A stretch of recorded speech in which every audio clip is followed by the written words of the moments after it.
네, 오늘은 우리 국어 말씀부터 함께 공부하도록 하겠습니다. 우리는 지난 8과에서 우리를 끝까지 사랑하시는 예수님에 대해서 공부하였습니다. 그분은 우리에게 가장 좋은 구원의 길을 열어주시기 위해서 당신 자신을 이 세상에 대속물로 내어주신 분이셨습니다. 그리고 다시 오시는 그날까지 성도들과 함께 하신다는 그 확실하고 또 충분한 약속을 우리에게 주셨습니다. 그래서 우리가 믿음으로 주를 받아들이고 또 구원받은 성도로 살아간다는 것은 넉넉한 주님의 은혜를 경험하고 살아간다는 것이죠. 이것이 구약의 핵심의 주제였습니다. 인간의 이 죽을 수밖에 없는 죄 문제를 해결하기 위해서 메시아 그리스도께서 오신다는 것이죠. 그리고 그 구약이 예수 그리스도로 말미암아 성취되었다는 것입니다. 이 구가부터는 그 신약의 핵심 주제인 그리스도의 재림에 대해서 이야기하고 있습니다. 우리를 구원하시기 위해서 이 땅에 오셨던 그 예수님께서 십자가를 지시고 모든 구속을 이루고 다시 하늘로 돌아가셨습니다. 이제 그 예수님께서 다시 오실 것이라는 그 새로운 약속, 그 신약에 대한 약속을 우리가 이 9가부터 12가까지 집중적으로 우리가 살펴보도록 하겠습니다.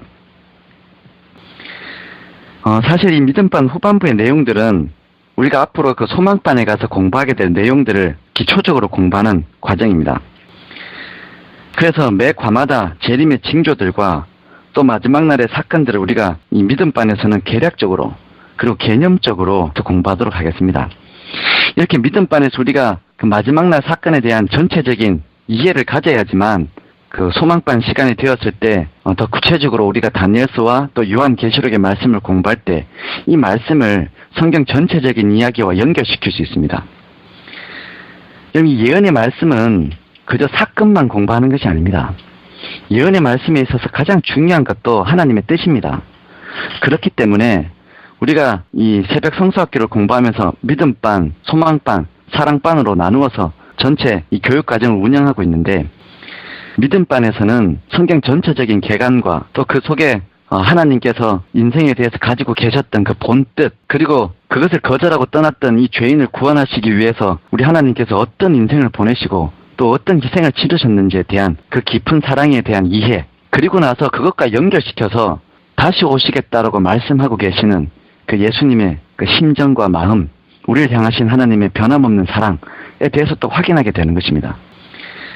그래서 처음 인간을 만드셨을 때 그 본뜻과 또 인간을 구원하시기 위해서 보여주셨던 그 십자가의 사랑과 그리고 다시 오시겠다라고 말씀하시면서 약속해 주셨던 그 온전한 그 재림의 소망에 관한 사랑들 이 전체적인 그 성경 이야기 속에서 하나님을 발견하는 것이죠.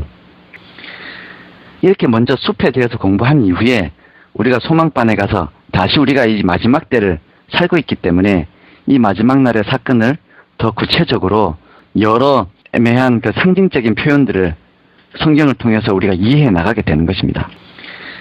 그래서 재림에 관한 이야기들, 예수님께서 우리에게 주신 여러 가지 약속들을 살펴보는데 이 약속들을 공부하는 것으로 그치지 마시고 꼭 한번 공부를 시작하셨기 때문에 또 소망반 그리고 사랑반의 모든 과정까지도 충실하게 공부하시게 되기를 바랍니다. 여러분 우리가 이 마지막 날의 사건들과 또 징조들을 공부할 때에 분명하게 해둬야 될 것이 한 가지 있습니다. 그것은 바로 이 기별들의 목적입니다.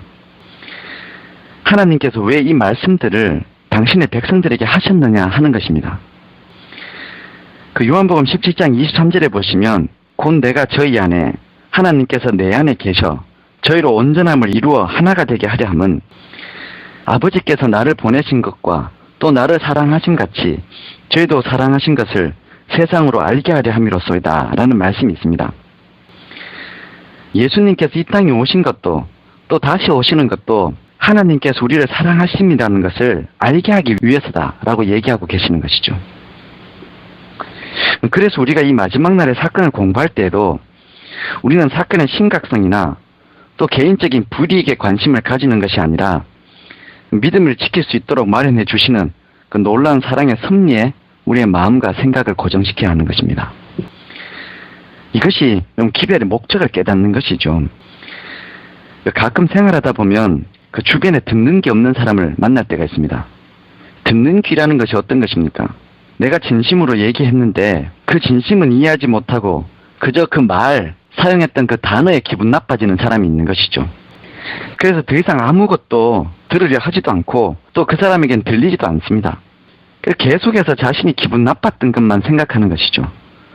이런 사람들을 우리가 듣는 귀 없는 사람이라고 합니다.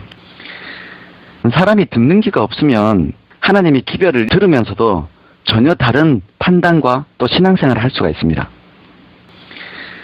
우리 주변에 같이 신앙하는 많은 사람들이 있지 않습니까? 근데 여러분, 그 신앙하는 사람들을 만나보면 사람의 얼굴이 다 다른 것처럼 사람들의 신앙이 다 다릅니다. 똑같은 말씀을 들어도 느끼는 바가 다르고 깨닫는 것이 전혀 다릅니다. 그 차이는 무엇 때문입니까? 그것이 바로 듣는 귀의 차이입니다. 이 듣는 귀라는 것은 내가 듣고 판단하는 내 나름대로의 수용하는 방식입니다. 하나님의 말씀을 내가 어떻게 수용할 것인가, 이것을 내가 어떻게 판단할 것인가, 자신이 그동안 가지고 있던 가치관과 관련 있는 것이죠. 그래서 우리 모두가 하나님 안에서 똑같은 진리를 깨닫기 위해서 우리 주님께서 요구하시는 것이 있는데, 그것은 모두가 다 자신을 그리스도 십자가에 못 박는 것입니다. 내가 그리스도 안에서 죽는 것입니다. 그리고 그 이후로부터는 내 안에 그리스도가 다시 살게 하는 것이죠. 그러면 성도들의 품성이 그리스도 안에서 하나가 되는 것입니다. 그렇지 않고 내가 살아있는 상황에서 내 기분에 맞춰서 말씀을 듣고 내 인생에 도움되는 말씀만 수용하기 시작하면 그때 이제 그 듣는 게 없는 사람이 되어서 엉뚱한 결론을 맺게 되는 것이죠. 예언도 마찬가지입니다. 이 예언과 마지막 날의 사건들을 공부하다 보면 이런 교우들을 자주 만납니다. 하나님의 진심은 이해하지 못하고 이 마지막 날에 환란이 있고 어려움이 있다, 이런 걱정되는 사실에만 온통 신경이 쓰여져 있는 것입니다. 마지막 날에 이제 큰 핍박이 있어서 믿는 사람들은 다 어떻게 된다, 이렇게 잘못된 것에 집중하다 보면 하나님의 말씀의 기준을 잃어버릴 수가 있다는 것입니다. 그래서 우리는 이 구가부터 나오는 여러 주제들을 공부할 때 주님께서 주신 그 진심과 또 하나님께서 정말 하시고 싶은 그 약속의 내용이 무엇인지에 대해서 집중해서 우리가 공부하도록 하겠습니다. 자, 그럼 우리 교재 마태복음 24장 그 예루살렘 멸망에 대한 예수님의 예언의 내용을 보면 그 사건의 배경에 대해서 설명되어져 있습니다. 그 배경이 어떻습니까? 안식일 예배가 마친 어느 날 오후 예수께서 제자들과 함께 성전에서 나올 때 석양빛에 반사되는 장엄한 성전을 보고 제자들이 유난히 주의를 끌었다. 제자들은 이스라엘의 자랑인 이 성전의 장엄함을 감탄하며 말했으나 예수님은 의외로 성전이 완전히 파괴될 것을 말씀하셨다라는 내용입니다. 여러분 한번 상상해 보십시오. 이제 안식일 예배가 마친 오후에 제자들과 예수님께서 성전에서 나오고 있었습니다. 근데 뒤를 돌아봤더니 그 성전이 석양빛에 비춰서 아주 반짝이고 있는 것입니다. 그 아름다운 것을 보고 아주 자랑스럽게 생각하고 있었는데 예수님께서는 이 성전이 완전히 파괴될 것이다 라고 말씀하신 것이죠. 그렇게 되자 이 제자들이 당황했습니다. 그리고는 3절에 이렇게 묻습니다. 이런 일이 언제 있을 것인지, 또 주의 임하심과 세상 끝에는 무슨 징조가 있을 것인지에 대한 질문을 하게 됩니다. 그러자 예수님께서 그 질문에 이렇게 대답을 해주십니다. 그 내용이 바로 24장의 내용이죠. 예루살렘 멸망과 세상의 끝에 있을 징조에 대한 아주 특별한 내용을 24장에서 말씀하시면서 15절의 말씀을 보면 너희가 선지자 다니엘이 말한 바 멸망에 가증한 것이 거룩한 것에 선 것을 보거든 이라고 그렇게 말씀을 하십니다. 그래서 분명히 지금 눈앞에 보이고 있는 성전의 멸망에 대해서 물었는데 예수님께서 그 성전이 언제 망할 것인지, 그리고 이 예루살렘 멸망과 관련되어서 다니엘의 예언을 연결시키고 있습니다. 그리고 세상 끝에 있을 일에 대해서 말씀하고 계시는 것이죠. 그래서 분명히 예수님께서는 이 역사적인 이야기만 하시는 것이 아니고 예언적인 이야기를 예루살렘의 멸망과 함께 말씀하고 계시는 것입니다. 이 다니엘의 이야기는 어떤 것입니까? 다니엘의 예언의 내용은 예루살렘의 멸망과 마지막 날의 이 재림의 징조에 대해서 이야기하는 것이죠. 마지막 날 사건에 대한 이야기가 다니엘의 예언의 내용입니다.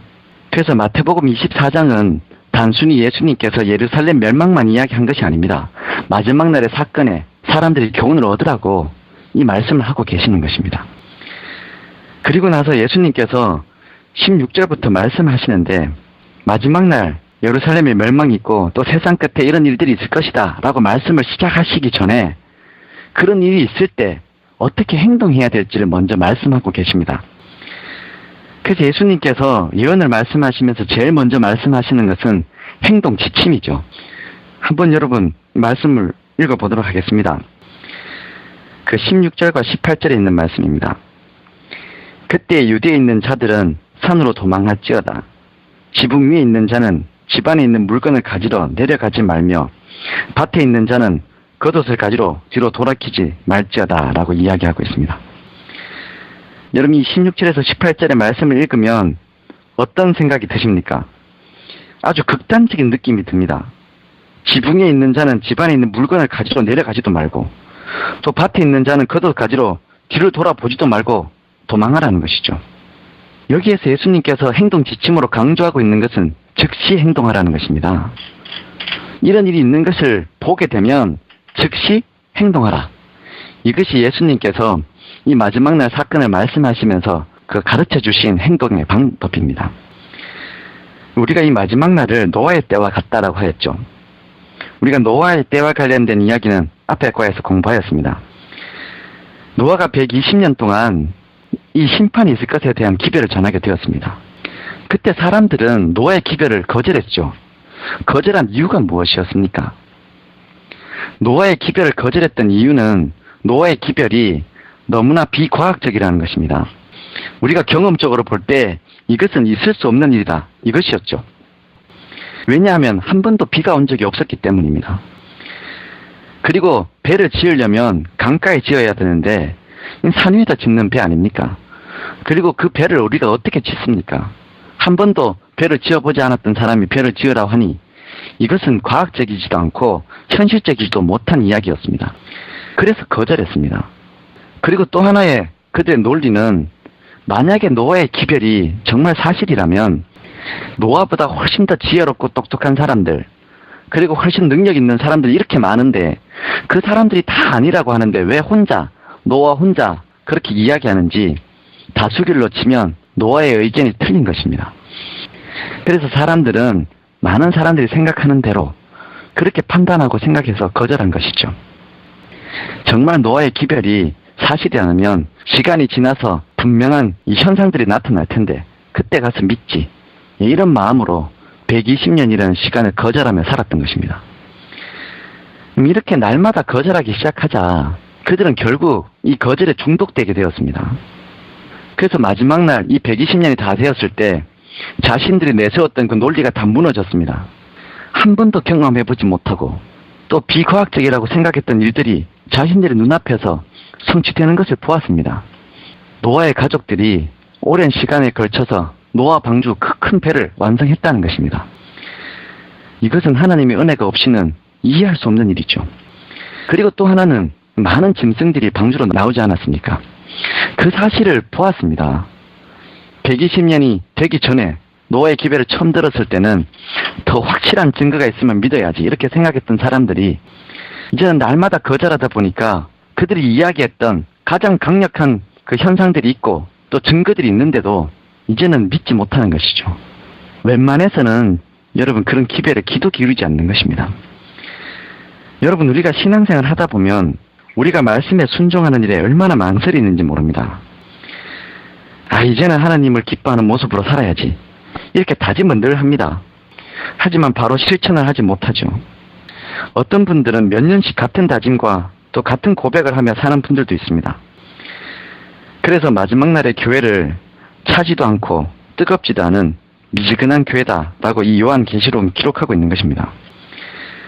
이런 재림을 기다리는 교회들에게 예수님의 권면은 무엇입니까? 즉시 행동하라는 것입니다. 여러분 즉시로 행동하기 위해서 하나님의 말씀에 전적으로 귀를 기울여야 합니다. 주변을 돌아보지 말고 하나님의 말씀을 우리가 듣고 순종하고 먼저 그의 나라와 그의 의를 구하는 하나님을 가장 높은 자리에 두는 그런 삶의 태도가 필요하다는 것이죠. 우리 신앙생활에도 하나님의 심정이 이렇게 답답할 것이라고 생각이 됩니다. 특별히 그리스도의 오심을 기다리고 있는 성도들이 하나님의 풍성한 말씀과 또 그 명령들을 즉시로 실행하지 않고 미지근한 신앙생활을 하고 있으면 얼마나 답답한 일이 되는 것입니까? 오늘 우리 믿음반 성도님들은 즉시 신앙하는 신앙인이 되기를 바랍니다. 우리는 하나님의 은혜를 간구할 때 언제나 즉시로 응답하시기를 원합니다. 그렇지 않습니까? 우리가 하나님의 은혜를 바랄 때는 하나님께서 즉시 나에게 은혜를 베풀어 주시고 내 기도에 답이 되어 주시기를 바라죠. 그런데 하나님께서 우리를 요구하실 때 그때 우리는 즉시 대답하지 않는 것이 문제입니다. 하나님은 언제나 즉시로 달려오시는 분이십니다. 우리가 기도하면 하나님은 즉시 답을 주시고자 합니다. 근데 문제는 즉시 하나님이 답을 주셔도 우리가 그것을 바로 받을 수 있는 믿음의 손이 없습니다. 그래서 여러분, 우리가 즉시로 행동한다, 우리가 하나님의 말씀을 바로 실행한다 라는 것은 하나님의 답을 우리가 받을 수 있는 믿음의 손을 지금 준비하라는 것입니다. 즉시 준비하는 것이죠. 여러분, 우리가 그 예수님께서 이제 승천하시면서 내가 다시 오시겠다라는 말씀을 주고 가신 이후로 살아가는 모든 제자들은 다 기다리는 사람들입니다. 예수님의 제자들도 예수님께서 승천하신 이후에 그들은 기다리는 사람이었습니다. 예수님께서 지금 자신들의 눈앞에서 올라가신 것처럼 다시 오실 것이라는 그 재림을 기다리는 사람이 되었습니다. 근데 여러분, 이 기다림이라는 말은 참 재밌는 말입니다. 기다림은 오늘 있을 일이 아니라 앞으로 있을 일을 기다리는 것이죠. 근데 여러분, 오늘 일이 아니라 앞으로 있을 일을 기다리는데 그 삶은 언제 사는 것입니까? 앞으로 일을 기다리면서 기다리는 삶은 오늘 사는 것입니다. 그게 참 재밌는 말이죠. 그래서 모든 기다리는 사람은 오늘을 잘 살아야 합니다. 내일을 기다린다고 해서 내일 사는 것이 아니고 내일을 기다리는 사람은 오늘을 살아야 합니다. 그래서 예수님께서 우리가 잘 기다리는 사람이 되도록 그 기다리는 사람으로서 해야 될 일을 우리에게 맡겨주셨습니다. 예수님의 오심을 기다리는 사람의 그 비유들을 많이 찾아보면 대부분의 비유가 어떤 비유입니까? 청지기 비유, 또 착한 종의 비유, 이런 비유를 주고 가셨습니다.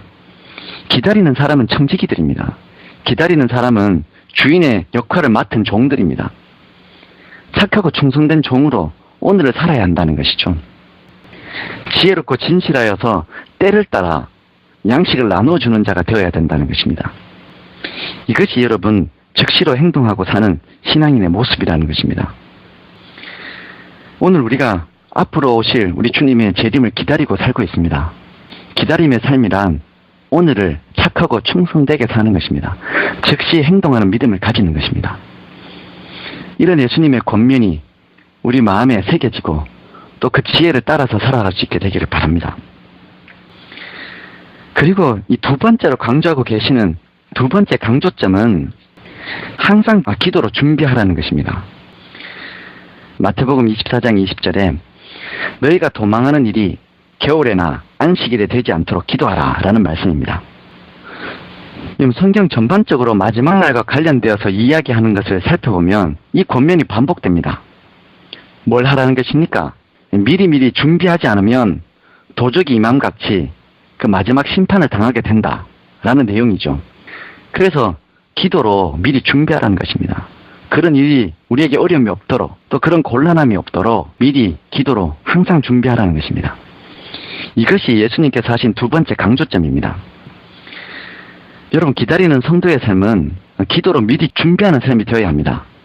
이미 예언되어서 경고하신 일에 빠지지 않도록 간구해야 하고 또 자신의 연약함이 드러나지 않도록 그리고 감당하지 못할 시험에 들지 않도록 우리가 늘 깨어서 기도해야 한다는 것입니다. 세상에 아무리 지혜로운 사람이라도 자신의 삶에서 스스로 답을 찾지 못하는 그런 난감한 일들을 만날 때가 얼마나 많이 있습니까? 또 아무리 능력이 있고 힘이 있는 사람이라도 스스로 해결하지 못하는 문제에 봉착할 때가 있습니다. 이런 일들 안에서 하나님과 신앙을 잃어버리지 않도록 우리가 늘 깨어 기도하는 일이 필요하다는 권면을 주님께서 예루살렘을 바라보면서 그 제자들에게 하고 계시는 것입니다. 준비하는 일은 언제나 중요합니다. 여러분, 그리스도의 재림은 오늘보다 내일이 더 가깝습니다.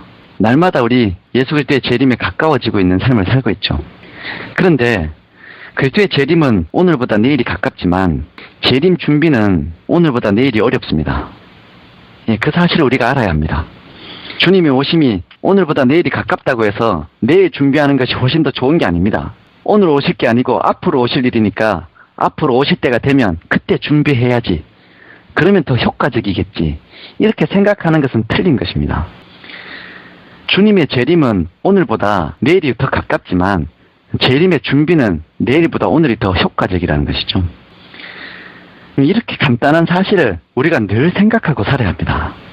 그 말씀을 지금 예수님께서 하시는 것입니다. 항상 준비하고 즉시로 행동을 하는 것입니다. 이것이 재림을 기다리는 성도의 삶이라는 것이죠. 오늘 여러분과 제가 이런 믿음의 신앙을 가질 수 있게 되기를 바랍니다. 우리가 포도나무 가지로서 하나님 안에 열매 맺고 즉시로 우리의 삶을 실행하에 옮기는 그런 지혜로운 믿음 생활을 다 할 수 있게 되기를 바라면서 오늘 말씀을 드리도록 하겠습니다. 기도하시겠습니다. 사랑하는 우리 주님, 우리 하나님께서 우리를 끝까지 사랑해 주시고 또 우리를 위하여 수많은 보증들을 주시고 이제 또 주님 오시는 그날까지 우리가 어떻게 주님을 기다리며 살아야 할지 우리의 삶에 대한 온전한 지혜를 말씀을 통해서 깨우쳐 주셔서 감사합니다.